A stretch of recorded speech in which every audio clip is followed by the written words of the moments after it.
Il y a bien longtemps, un seigneur démon prenait plaisir à semer la terreur, le désespoir et la mort à travers le monde dans l'unique but de devenir le roi de tous les mortels. Cependant, il échoua lorsque le grand héros se présenta devant lui et le défia dans un combat final. Le héros savait que s'il échouait à vaincre le seigneur démon, le monde serait condamné à sa perte.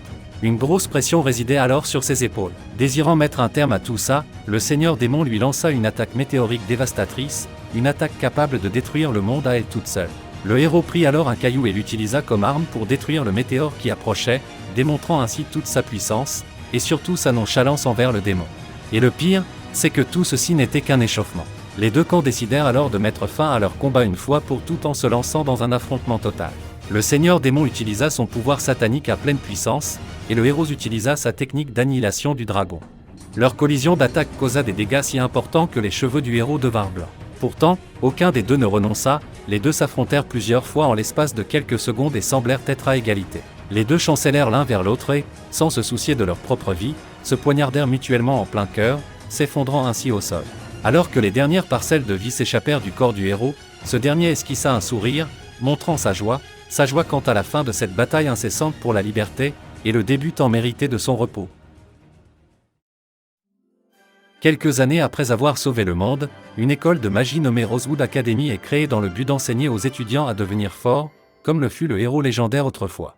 Un nouvel étudiant nommé Bled entre à Rosewood Academy et s'enthousiasme en voyant autant d'étudiants fréquenter l'école. Il est tellement enthousiaste qu'il décide de devenir ami avec tous les élèves de l'académie. Bled entre dans l'académie et salue tout le monde dans le couloir en leur souhaitant bonjour. Un groupe de 4 étudiants est intrigué de voir une personne aussi particulière et se demande d'où il tire son enthousiasme. Bled s'approche d'eux, se présente comme le nouvel élève transféré et parvient à se lier d'amitié avec eux. Il réalise qu'à ce rythme, il peut se faire 100 amis en un rien de temps, ce qui l'enthousiasme encore plus. Cependant, une des étudiantes du groupe nommée Claire doute que Bled puisse se faire 100 amis, car il devrait se lier d'amitié avec tous les élèves. C'est alors qu'une fille nommée Ernest, voyant leur agitation, leur demande pourquoi ils font autant de bruit au milieu du couloir. Elle rappelle au groupe qu'ils doivent se comporter avec discipline car ils sont tous des étudiants de la prestigieuse Académie Rosewood. Pendant ce temps, tandis qu'Ernest fait une remontrance au groupe, Kazim, l'un des membres du groupe, dit à Bled qu'Ernest est la meilleure élève de l'école et est également connue sous le nom d'impératrice. C'est pourquoi elle est si condescendante, mais aussi pourquoi tout le monde a peur d'elle. Bled décide de se lier d'amitié avec Ernest et se présente joyeusement à elle. Ernest devient méfiante envers Bled car elle ne l'a jamais vu ici auparavant. Claire essaie d'expliquer qui est Bled et lui dit qu'il vient d'être transféré ici, mais selon les connaissances d'Ernest, l'Académie n'admet que ceux qui aspirent à devenir des héros et à protéger ce monde, pas des personnes insouciantes comme Bled. Bled se moque d'être un héros et dit à Ernest qu'il est seulement là pour se faire des amis. Sa résolution à moitié sérieuse met Ernest en colère, au point même qu'elle décidera de provoquer Bled. Bled reste insouciant et demande à Ernest de lui montrer le chemin du bureau du directeur car il a besoin d'y aller d'urgence. Ernest l'emmène devant le bureau du directeur et frappe à la porte en prétendant être avec un perdant. Le directeur dit à Ernest d'entrer, mais Ernest est choqué car la voix n'est pas celle du directeur habituel. Elle se demande qui parlait et est encore plus choquée de voir que la personne assise dans le fauteuil du directeur est en réalité le roi de cet empire. Ernest s'agenouille immédiatement devant le roi et entraîne également Bled à faire de même. Mais Bled reste insouciant, comme s'il était familier avec le roi. Ernest pense que Bled est simplement impoli et s'excuse auprès du roi en son nom. Le roi dit à Ernest qu'il a beaucoup entendu parler d'elle par l'ancien directeur et la félicite pour son excellent dossier scolaire. Ernest est décontenancé par la mention de l'ancien directeur, alors le roi lui explique qu'il sera le nouveau directeur de cette académie à partir de maintenant. Ernest se retrouve sans mots pour exprimer sa joie face à cet honneur absolu, et se contente de faire part de son enthousiasme en affirmant au roi à quel point elle est excitée d'apprendre que Sa Majesté lui-même prendra en charge cette prestigieuse académie. Le roi l'interrompt avant qu'elle ne termine de parler et lui demande de quitter son bureau car il a besoin de parler à Bled en privé. Ernest est jalouse de Bled car il reçoit un traitement spécial de la part du roi lui-même et laisse éclater sa frustration juste à l'extérieur du bureau pour s'assurer que le roi entende tout. Bled l'ignore et demande au roi pourquoi il est ici au lieu du directeur habituel. Ils se parlent comme s'ils étaient de vieux amis et le roi explique qu'il est là uniquement pour aider Bled à retrouver ses pouvoirs de héros. Bled dit au roi qu'il veut seulement être une personne ordinaire, mais le roi est déterminé à l'aider à retrouver ses pouvoirs et annonce son plan de faire de nombreux changements dans le programme et les activités pour aider davantage Bled. Bled ne veut plus être un héros car le seigneur démon a déjà été vaincu. Le roi révèle que le combat qui s'est terminé en égalité entre le seigneur démon et le héros a entraîné la perte de leur pouvoir à tous les deux. On comprend alors que le grand héros n'est autre que Bled lui-même, même si le design du personnage nous le faisait comprendre depuis le tout début, c'est pourquoi il veut que ses grands pouvoirs soient ressuscités plus tard sur les terrains d'entraînement. Peu de temps après, Ernest voit Bled arriver, alors elle lui demande ce qu'il fait ici. Elle lui dit que cet endroit est strictement réservé à la classe avancée. Bled explique qu'il a été admis dans la classe avancée après avoir passé l'examen d'entrée. Ernest suppose naturellement que Bled a utilisé ses pouvoirs de piston pour entrer ici, étant donné à quel point il est proche du roi lui-même. Elle suppose également que Bled a dû tricher à l'examen d'entrée s'il n'a pas bénéficié du soutien du roi. Ernest se met alors à sermonner Bled pour son insouciance et attire l'attention de tous les élèves par sa voix forte. Bled dit à Ernest qu'il n'est pas du tout insouciant et qu'il est totalement sérieux à propos de se faire sans tamis ici pour prouver sa sincérité. Ernest devient extrêmement irrité, alors Bled lui tape sur la tête pour la calmer. Mais au lieu de se calmer, Ernest devient furieux et attaque Bled avec son épée. Cependant, elle n'arrive pas à le toucher car Bled est le personnage principal, et donc il est intouchable. Une étudiante nommée Sophie met fin à leur courte bataille alors que l'instructeur appelle tout le monde à se rassembler.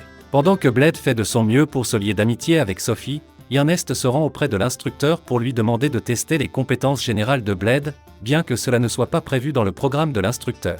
L'instructeur ne peut pas aller contre la décision d'Ernest, la grande flamme, alors l'entraînement des compétences de Bled commence.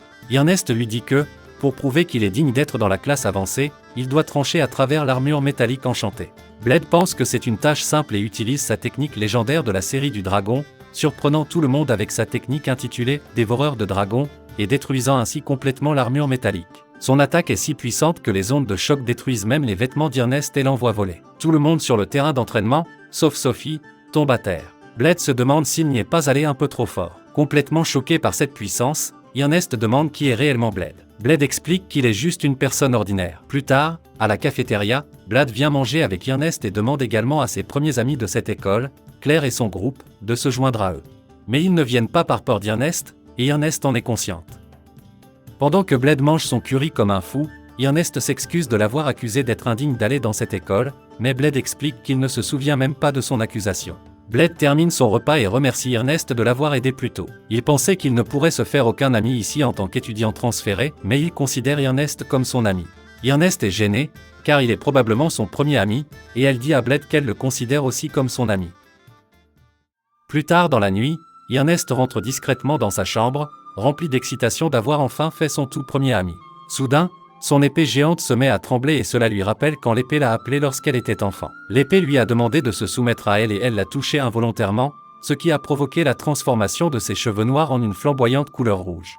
Cette même épée l'a poussée à accomplir des actes impensables, mais maintenant qu'Ernest a trouvé une certaine douceur en elle-même, l'épée l'appelle à nouveau pour brûler tout sur son passage. Cependant, Ernest ne se laisse plus manipuler par l'épée et parvient à la contrôler grâce à sa propre volonté.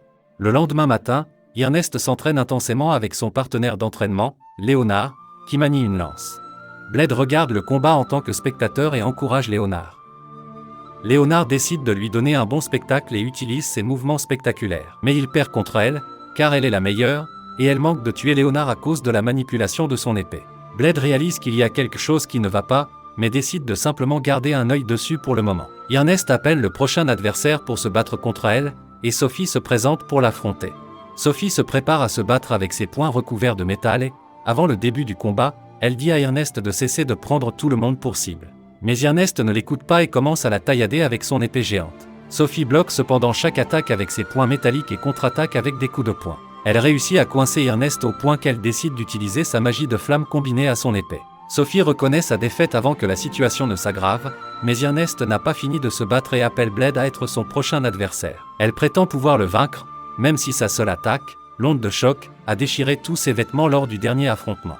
Bled hésite en voyant qu'Ernest agit de manière assez instable. Ses suspicions se révèlent juste lorsqu'Ernest s'évanouit après avoir été brûlé enflammé par son épée. Bled l'emmène à l'hôpital et demande au médecin de la soigner, tout comme il l'a soignée après son dernier combat contre le Seigneur Démon. Cependant, le médecin explique qu'il ne peut rien faire car il ne peut soigner que les maladies et les blessures. Selon l'examen du médecin, Ernest est victime d'un sort ou d'une malédiction qui dépasse son domaine d'expertise, c'est pourquoi il ne peut pas la guérir. Ernest reprend conscience et apprend de Bled qu'elle s'est évanouie sur le terrain d'entraînement. Elle ne se souvient de rien et se demande si elle a fait quelque chose de mal lorsqu'elle a perdu le contrôle d'elle-même, mais Bled la rassure en lui disant qu'elle s'est simplement évanouie. Le médecin demande à Ernest de se reposer, mais elle prétend se sentir bien et souhaite sortir de l'hôpital.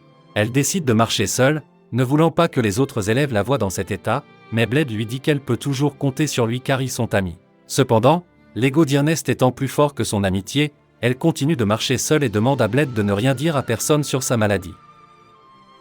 Par la suite, Bled se rend seul et en secret dans la salle des serveurs de l'Académie de Rosewood.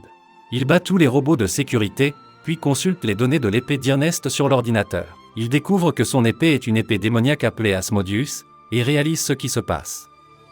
Il va donc à la rencontre d'Ernest pour lui dire qu'il est au courant du secret de son épée. Ils se rendent sur le toit de l'Académie pour discuter en privé, et là, Bled révèle à Ernest que son épée démoniaque a sa propre volonté et confère à son propriétaire un pouvoir immense. Cependant, il pense qu'Ernest n'a pas une maîtrise totale de son épée démoniaque, car elle ne peut pas la contrôler. Ernest le sait aussi et Bled lui dit qu'elle a involontairement touché l'épée maudite quand elle avait 6 ans. L'épée a essayé de prendre le contrôle d'elle et de l'envahir de soif de sang, et même maintenant, la voix de l'épée lui commande de tout brûler. La seule façon de se débarrasser de cette malédiction est de devenir le véritable propriétaire de l'épée en tuant le démon à l'intérieur. Bled promet de l'aider dans cette tâche. Ernest, croyant en Bled, défie le démon Asmodeus vivant dans son épée à un combat. Malheureusement, le démon prend le contrôle d'elle et elle se transforme en démon de feu. Bled décidera de ne pas agir, laissant ainsi Ernest combattre ses propres démons intérieurs. La jeune fille se sortira de cette situation périlleuse avec brio et se retrouvera totalement libérée de sa malédiction. C'est ainsi que Bled et Ernest commenceront à se rapprocher, et, ensemble, seront désormais prêts à surmonter tous les défis que le monde leur réserve. Que adviendra-t-il de nos héros ? La suite, au prochain numéro.